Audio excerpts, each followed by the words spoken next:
Once upon a midnight dreary, while I typed, weak and weary, on a ribosome-like typewriter, a curious resemblance I'd not seen before. Open behind me a gust flung the shutter, when with many a flirt and flutter, a creature entered amidst the clutter, and perched upon my page of lore. "'Tis some visitor," I muttered, "perched upon my page of lore. Only a crow and nothing more." Presently my soul grew stronger, hesitating then no longer. "Sir," said I, "or Madame, truly your forgiveness I implore." But this roosting fowl tried my patience, by abruptly halting my translations, by virtue of blocking the translocation of my page of lore.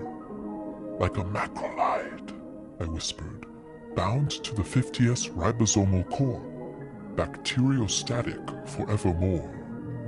Transfixed by this macrolide incarnation, I recalled its clinical indications: azithro and clarithromycin, treating affliction from my West Point days of yore. Now a boarded soldier isolated, with Bordetella pertussis I've suffocated. For nigh a week I've medicated, waiting, praying for my health to restore. Prophylaxed family members, whom I'd contacted only days before, must wait for me forevermore.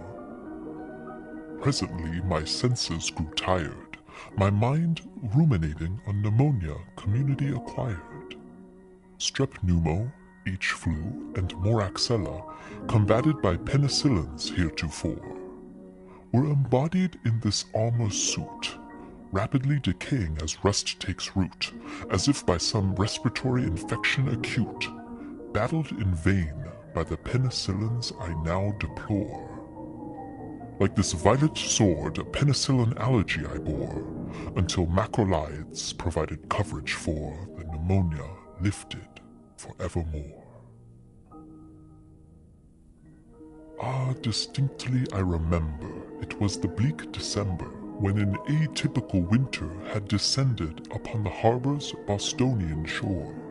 Through my window a strange reflection, merely a snowshoer upon close inspection, like an insidious mycoplasma infection, a walking pneumonia approaching my chamber door.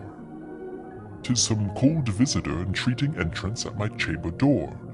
This it is, and nothing more. Yet not the least obeisance made he, not a minute stopped or stayed he, and my gaze fell upon the legion of ships anchored at the harbor's Bostonian shore. Sailors silently crept forth while docking, like a legionella pneumonia walking, and suddenly as if mocking my sorrow for the lost Lenore, the clam-adorned Lady Chlamydia, evoking my sorrow for the lost Lenore. Surely an atypical pathogen, nothing more. Yet back into the chamber turning, all my loins beneath me burning, a portrait of Lady Chlamydia materialized, where it had not been before. One dose of azithromycin macrolide surely would dispel this unwelcome bride, and erythromycin with scarlet hide would her infant's sight restore. Preventing too gonococcal infection, it drops an elixir of some invention from above my chamber door, vision preserved forevermore. Deep into the darkness peering, I sat there, wondering, dreaming, fearing. Visions of a parasitic vampire Babesian brandishing her cross wrought from iron ore. A minotaur diphtherian with bullneck from Corynebacterium. And as I succumbed to my delirium, a scratching at my chamber door. Bartonella, a ghastly feline apparition, scratching feverishly at my chamber door, trapped in this nightmare forevermore. "Macrolide," said I, "thing of evil, macrolide still if bird or devil, to what end doth you disturb my volumes of forgotten lore?" I shrieked, my sanity undone, as my mockingbird screeched, "Avium," conjuring some mycobacterium creeping, seeping into my compromised core.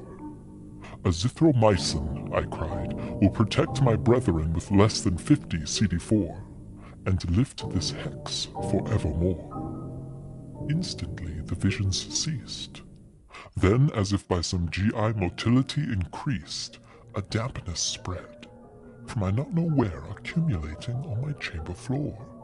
Jaundiced with fear, I sat there pleading, bile no longer excreting, and with prolonged QT a heart was beating neath my chamber floor.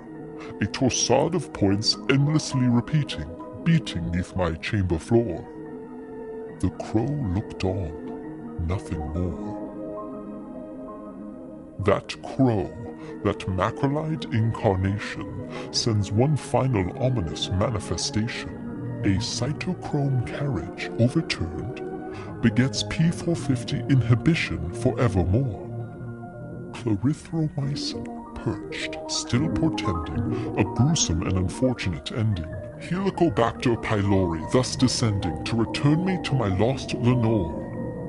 I reach for her, clarithromycin watching o'er. My soul lifted evermore.